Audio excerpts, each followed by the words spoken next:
Hello, my name is George Matheson and I'm chairman of Manitoba Pork.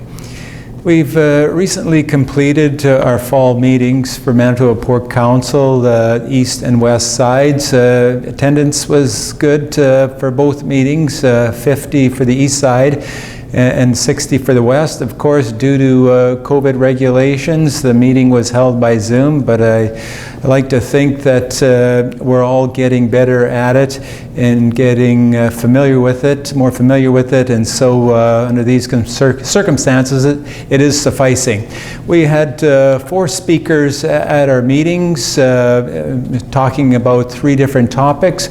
Mark Finn of the Manitoba Pork Council office spoke on the Canada Pork Excellent Program and the schedule for its implementation. Of course, there were a few hiccups when we transferred from the Canadian Quality Assurance and Animal Care Assessment Programs to CPE, but we think we've understood where producers' needs were, and the delay is ended, and we are going to soon roll out the CPE program, and producers are now in a position to take it all in and use it at their various farms.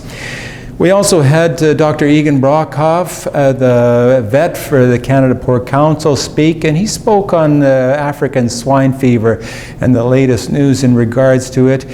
It's a topic that my fear was, because it has not inflicted North America, to some degree we put on the back burner. So it's good to keep it front and center, considering what happened in Germany, where they've had an outbreak amongst their wild pig population, and that did in fact greatly deter their pork exports. So Egan gave us an overview of the zoning and compartmentalization plans that would take place in case of an ASF outbreak. And lastly, we had Darcy Fitzgerald and our own Andrew Dixon, general managers for Alberta and Manitoba Pork, give us their review of the pork mechanism studies that took place amongst pork leaders and processors this past summer. It was an update, as I mentioned during the last taped interview, in regards to meetings with Donald Fine Foods and Ole Mill and Maple Leaf, and they also discussed the coalition that is now in effect for each province across Canada, so that we can join forces and come up with a better pricing mechanism for all independent producers in Canada, so that we can have a profitable enterprise and a sustainable one as well.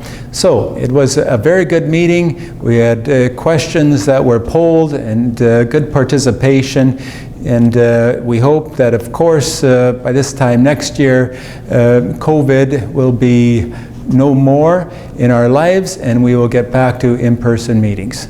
Thank you very much.